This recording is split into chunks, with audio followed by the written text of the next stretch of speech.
Baik pemirsa, bagi yang Anda punya sakit lambung, boleh mencoba resep dari Pak Ritonang. Dan ini memang juga saya sampaikan ke pemirsa, petua orang tua di orang di berbagai suku, mata Jawa pun sama. Bahwasanya singkong itu punya khasiat untuk menyembuhkan sakit mah. Cuma orang tidak tahu, ya kan, sampai harus berapa lama harus minum.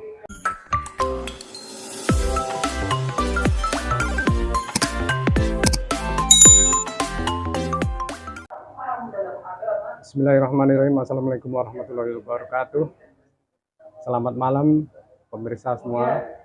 Selamat berjumpa kembali dalam acara podcast di Barokah Tube. Saya Aris, di samping saya tamu saya istimewa Pak Otmar Ritonang.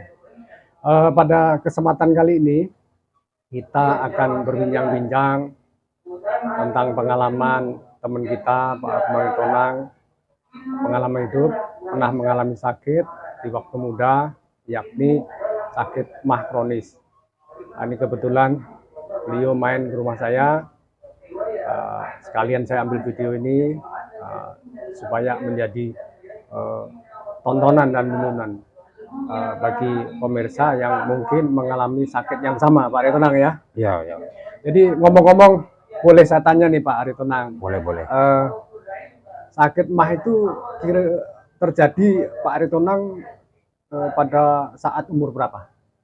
Jadi ketika saya waktu mengalami mah kronis itu kira-kira di umur 18 tahun. 18 tahun ya. Kenapa saya bilang 18 tahun? Karena disitulah kita di masa-masa muda waktu itu ya lupa akan makan yang teratur, kurang tidur. Nah, kebanyakan kita Begadang gitu ya. begadang yang tidak Berarti umur 18 itu Pak Ritonang masih dalam sekolah SMA atau sudah lulus, dan peristiwa itu di mana waktu umur 18 itu? Jadi ketika waktu itu saya masih SMA lah gitu. SMA. SMA kelas 1. Itu Pak Ritonang masih sekolah SMA dan Pak Ritonang di kampung halaman atau di Jakarta atau di mana? Jadi kebetulan waktu itu saya masih di daerah Bengkulu. Bengkulu ya. Oh, Bapak dinas di sana ya. Iya. Oke. Jadi gini Pak Ritonang, kita fokus ke masalah sakit mah. Saya pengen tanyakan tuh, yang Bapak rasakan tuh sakit mah itu langsung tiba-tiba sakit gitu, atau memang ada permulaan sakitnya, atau bagaimana? Bisa Bapak ceritakan itu satu, terus kemudian bagaimana yang Bapak rasakan itu? Jadi ketika saya waktu mengalami sakit mah kronis, ini sepertinya kita antara hidup dan mati. Oh, sampai begitu ya Pak? Iya. Pemirsa itu, orang yang belum pernah mengalami sakit mah itu ya mungkin biasa seperti itu. Tapi yang Pak Ritonang ini pengalamannya luar biasa, sampai katanya antara hidup dan mati. Bisa Bapak jelaskan macam mana itu? Kenapa saya bilang antara hidup dan mati? Karena apa? Kita makanan yang kita mau makan itu nafsu tidak ada. Terus waktu makan tuh mau makan tuh muntah gitu atau bagaimana? Jadi ketika kita mau makan itu nek ya. Nah, di dalam perut rasanya perut itu yang kita mau makan itu didorong lagi keluar. Oh, mau muntah gitu ya? Iya. Terus kemudian saya ingin tanyakan, Bapak pada saat sakit itu, sebelum sakit sama pada saat sakit, apakah mengalami berat badan yang menurun atau gimana? Dari berapa? Jadi ketika saya mengalami waktu itu berat badan saya turun. Dari berapa ke berapa? Waktu itu masih ya di usia 18 tahun tuh ya mungkin kira-kira 40-an lah. 40 ya? 40. Oh, berarti kurus betul ya? Pada saat sakit mah, iya. Sebelum sakit mah berapa? Itu mungkin kira-kira 60 kilo. 60. Oh, berarti sekitar 20 kilo kita turun. Berarti Pak Ritonang sangat kurus sekali ya? Iya. Makanya saya bilang antara hidup dan mati. Oh iya. Jadi pada saat sakit mah itu mencoba berobat kemana aja? Ke dokter atau kemana? Pertama saya sebenarnya jujur saya bilang sama Bapak, saya mencium bau aroma rumah sakit itu memang nggak sedap. Kenapa saya bilang nggak sedap?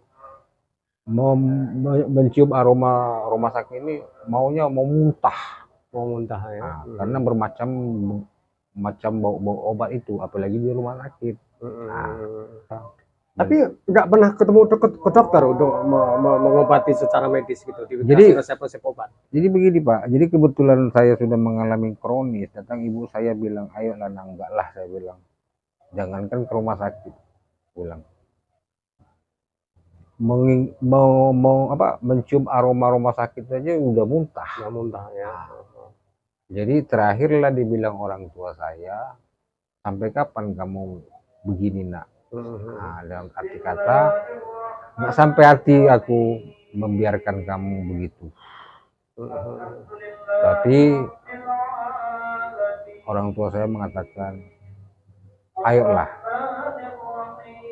karena aku masih perlu selamamu, kata ibu saya dengan bapak saya. Jadi oleh orang tua, ibu disarankan untuk mencoba pengobatan alternatif. Iya.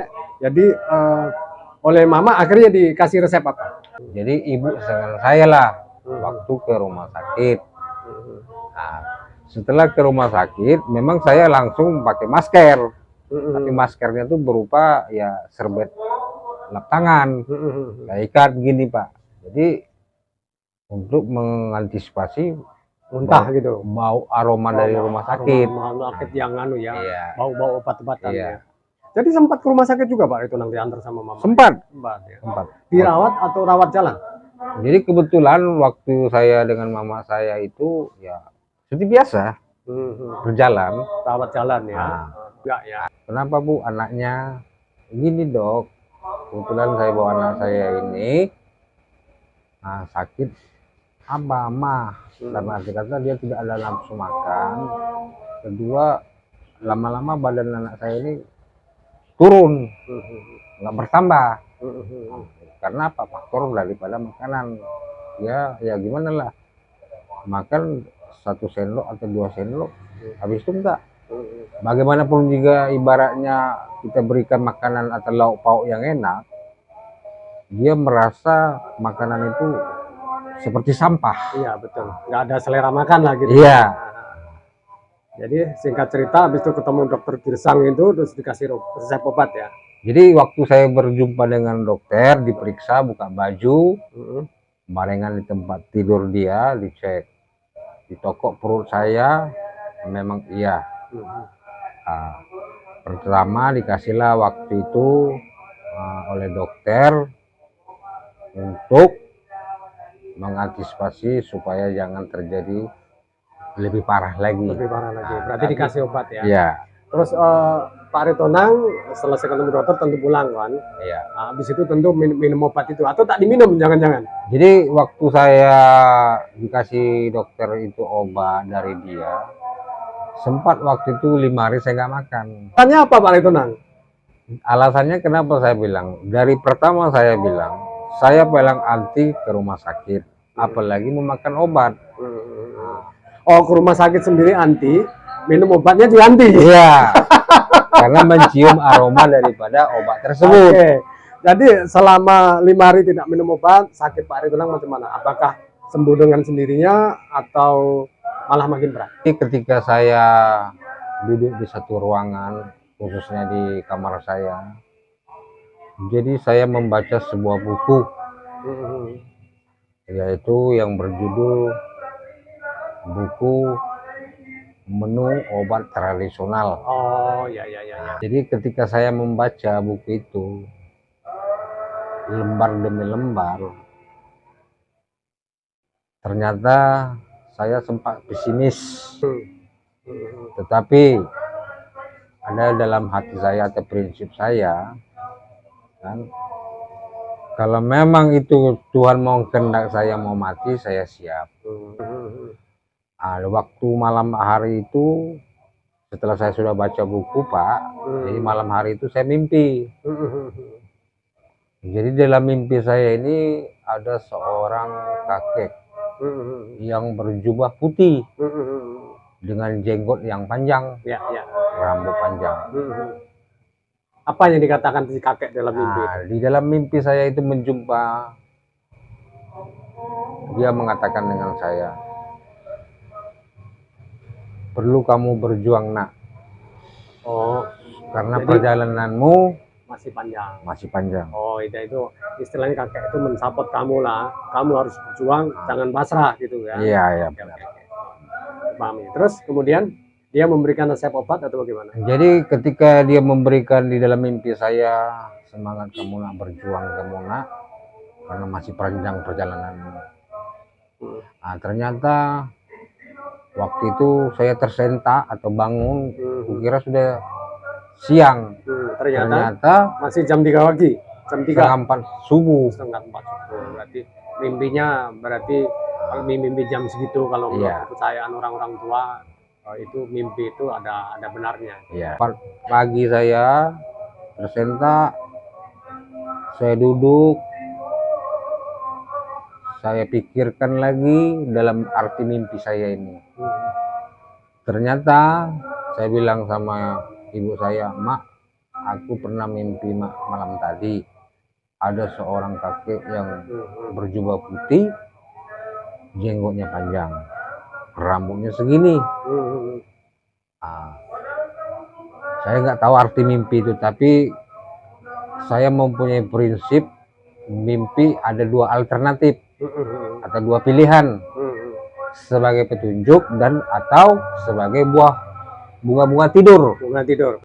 Jadi dari situlah kesimpulan saya untuk mengambil satu tindakan. Jadi saya punya prinsip berjuang demi untuk saya, untuk masa depan, karena untuk umur masa masih depan muda ya, umur 18 ya. Jadi singkat cerita, Pak Aritonang membuat langkah apa akhirnya? Jadi langkah pertama saya bilang sama mama saya, Mak, bagaimana obat ini dari dokter saya kesampingkan, bagaimana mama ibaratnya tahu dengan singkong saya bilang, atau ubi kayu, tahu nak katanya. Jadi resep obat Oma yang berasal dari singkong diparut kemudian diperas airnya, itu datangnya dari mama atau dari Pak Aritonang sendiri? Jadi sebenarnya prinsip daripada mimpi saya ini saya uraikan lagi atau saya perlebar. Jadi singkong ketika diparut kan mengandung air. Betul, mengandung air yang mengandung tepung. Tepung, yaitu tepung tapioka atau berupa sagu gitu. Iya, betul. Sejenis sagu lah, tapi beda. Ya. Terus? Nah, jadi saya bilang sama mama, Mak, aku bilang, kalau bisa airnya ini yang saya minum, saya bilang. Jadi ibu saya bilang, maunya kau minum nak, katanya. Biasanya kamu orangnya begini. Sebentar, sebelum langkah lebih jauh. Kok bisa, kan mimpinya tidak diceritakan, nak kamu hanya berjuang. Tidak diceritakan kamu harus minum ketela. Yang jadi pertanyaan saya, kenapa Pak Aritonang tiba-tiba punya pemikiran mau minum air dari parutan ketela? Itu kok tiba-tiba seperti itu? Jadi ide itu dari mana? Oke. Gitu? Jadi kan saya dari awal pertama saya bilang, saya pernah beli kue singkong. Oh, ya. Itu enak. Gitu enak. Ya. Oh, karena dikasih gula merah enak. Dikasih gula merah. Tapi Mak, saya kali ini saya tidak pengen makan itu, tapi saya pengen minum air dari parutan singkong. Iya. Oh, iya. Itu mungkin gini Pak Aritonang. Itu mungkin semacam ilham ya yang didapatkan dari Tuhan Yang Maha Kuasa, karena Pak Aritonang sebelumnya bermimpi dengan ketemu dengan kakek tua berjenggot, berjubah putih dan berambut panjang. Mungkin itu semacam ide. Oke, dimengerti. Berarti ini ide yang datangnya dari Tuhan lah. Terus akhirnya mama komentarnya Pak Aritonang ngomong setelah saya bicarakan dengan ibu menjawab, oke lah nak. Oh iya. Nanti kebetulan ibu ini kan. Jadi saya mau nanya, kesan pertama pada saat minum larutan itu, apa air rebusan dari saripati singkong itu, yang dirasakan di lambung apa yang Pak Aritonang rasakan? Terima kasih Pak. Jadi ketika saya dibikin oleh ibu saya air singkong ini, itu kan diparut mengandung air. Jadi airnya ini kan diperas dengan ibaratnya ya Kain kasa lah ya. kain yang katun lah. Ya betul. Ah. Kain katun. Dengan catatan airnya yang diambil. Betul, betul. Nah, jadi ibaratnya yang singkongnya itu bisa dibikin Ampasnya untuk bisa, kue, ya, ampasnya bikin kue, bisa betul, bikin betul. kue gitu kan. Nah, jadi pertama ketika saya minum, memang aromanya kurang enak. Kurang enak ya. Ah. Agak enek-enek gitu ya. Ah. Oke, oke. Jadi Pemirsa itu memang saya singkong kalau pemirsa pernah mencoba itu memang ya tidak pahit memang, tetapi apa namanya di sebagian orang terasa enek gitu, agak-agak mual gitu ya. Iya. Betul Pak Tonang ya. Iya. Oke. Terus lanjut Pak. Jadi ketika saya dibikin oleh ibu saya air singkong, jadi ibu saya kasih garam sedikit, Oh iya iya iya. garam halus, Betul betul betul. untuk mengelak daripada bau daripada yang enggak enak. Nah, jadi ketika saya sudah ibaratnya disediakan ibu, jadi saya minum di gelas Duralek yang pakai tangkai. Berarti volume air itu kira-kira sekitar 200 ml ya kalau gelas yang bertangkai itu ya. Ah, itu tergantung ya gimana lah Pak. Ibaratnya kan kalau singkong kan dijual kiloan. Ya betul. Jadi kalau misalnya ibaratnya kita beli 1 kilo, itu bisa 3 kali pakai. Oh 3 kali pakai. Nah, 3 kali parut. Betul, Nah. 3 kali parut. Terus kemudian Pak Ritonang minumnya kapan? Jadi ketika saya mengkonsumsi ini gini, di waktu malam, Malam sebelum tidur. sebelum tidur, dan di pagi hari, Subuh setelah bangun tidur. Nah, Oke. Pak Ritonang konsumsi itu seberapa lama? Terus kemudian saya pengen tahu efek yang dirasakan Pak Ritonang bagaimana? jadi terima kasih Pak. Jadi ketika saya mengkonsumsi air daripada singkong atau bikayu, memang pertama ya awal pertama saya bilang agak enak. Tapi dengan catatan bagi saya memang obat nggak ada yang enak Pak. Betul betul. Nah, ada yang berbaur, ada yang berbau tidak enak. Jadi minum itu pagi hari setelah bangun tidak makan apa-apa, minum itu parutan, terus kemudian malam hari mau tidur minum itu. Iya. Itu selama berapa lama? Jadi selama saya mengkonsumsi itu hampir kurang lebih 4 bulan 4 lebih bulan. lah. Oke. Terus kemudian di akhir apa namanya minum ramuan itu apa yang Bapak rasakan? Jadi ketika saya mengkonsumsi air singkong, jadi merasa di dalam tubuh saya ini mulai kembali Ya kesehatannya ya. Yang tadinya mungkin lambungnya apa mengalami abses atau pembengkakan atau mungkin mengalami tukak, lama-lama apa ya bagus ya. Tapi itu Pak Aritonang imbangi dengan pola makan yang teratur tentunya. Iya benar. Imbangi dengan tidur yang cukup ya. Oke. Tapi dengan catatan Pak, ketika kita masih dalam perobatan, kita tidak boleh makan yang pakai minyak. Oh iya. Yang pedas. Betul. Memang pemirsa harus tahu ya, walaupun sudah berobat begini, seperti kata leluhur atau orang-orang tua kita, pantangan dari lambung ini harus kita hindari, yaitu seperti betul yang Pak Aritonang katakan, jangan makan yang berminyak-minyak, ya kan, yang mengandung santan, ya kan, terus kemudian yang pedas-pedas, baik pedas cabai, pedas merica, dan juga kalau bisa jangan minum es ya Pak ya. Es atau asam. Asam itu juga pengaruh. Karena musuhnya lambung itu ya seperti itu.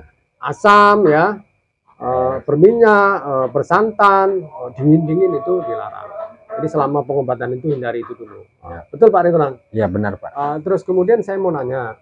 Jadi setelah di akhir 4 bulan itu badan baik ya? Puji Terasa Tuhan. baik. Berat badan gimana? Udah naik juga? Setelah saya mengkonsumsi selama 4 bulan lebih, jadi fisik saya mulai pulih kembali.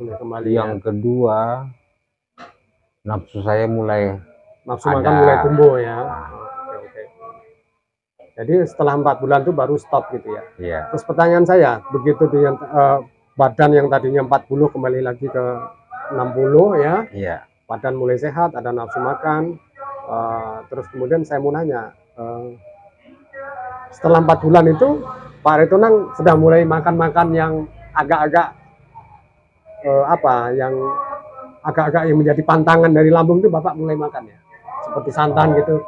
Jadi terima kasih Pak. Jadi setelah masa saya mengkonsumsi ini selama 4 bulan lebih, saya memang belum bisa. Belum bisa ya, masih menghindari ya itu Masih ya? menghindari. Terus kemudian mulai pengen coba-coba, kan kita kan manusia biasa kan, apa ya, kalau lama tak makan itu kan pengen nyoba ya, istilahnya kalau nggak nyoba kan kembunan pemirsa ya.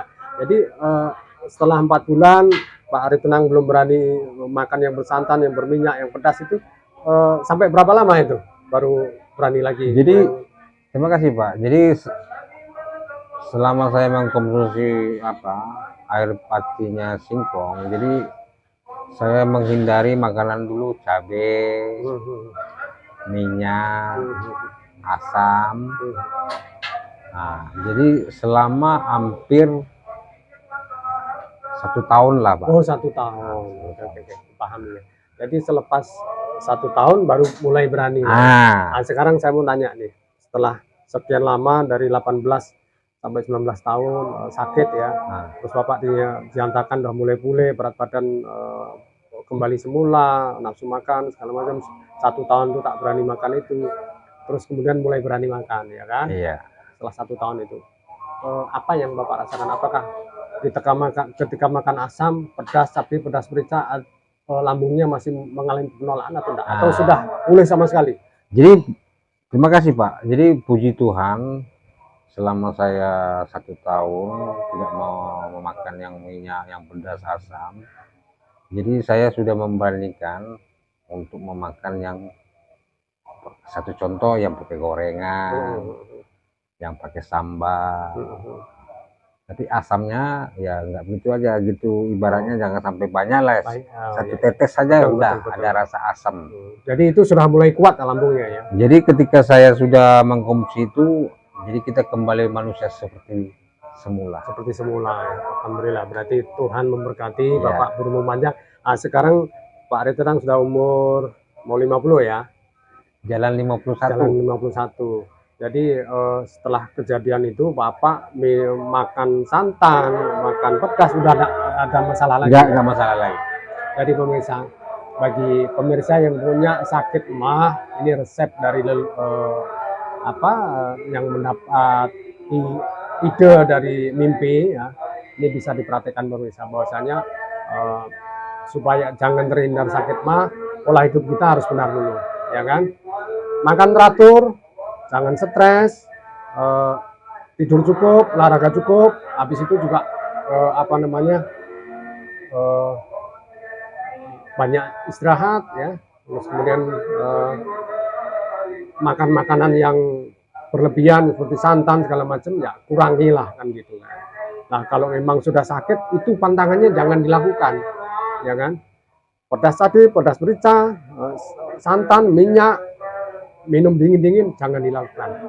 Nah sampai sembuh seperti Pak Ari Tenang tadi 4 bulan menjalani terapi itu, minum air parutan ketela selama 4 bulan, habis itu dilanjut sampai dengan 1 tahun, berarti 8 bulan berikutnya masih mengurangi itu. Nah, mulai tahun berikutnya setelah 1 tahun itu mencoba, beliau bilang sudah tidak masalah, tapi dengan kuantitas yang jangan terlalu over.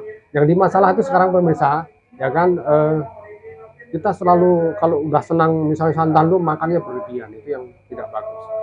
Menurut kata orang-orang tua, orang pintar, ustadz, makanlah kamu secukupnya, jangan berlebihan. Minumlah kamu secukupnya, jangan berlebihan. Kalau berlebihan itu memang efeknya tidak bagus. Begitu Pak Ari Tenang kira-kira ya? Ya kira-kira gitu Pak. Baik pemirsa, bagi yang Anda punya sakit lambung, boleh mencoba resep dari Pak Ari Tenang. Dan ini memang juga saya sampaikan ke pemirsa,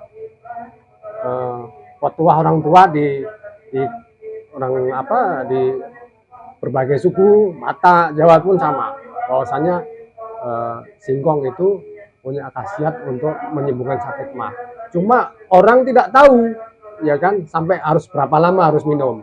Pengalaman pribadi Pak Ari Tenang itu 4 bulan ya kan, minum terus menerus pagi sore sebanyak kira-kira 200 ml air dari parutan singkong. Pagi setelah bangun tak makan apa-apa langsung minum itu. Ditambah garam sedikit ya.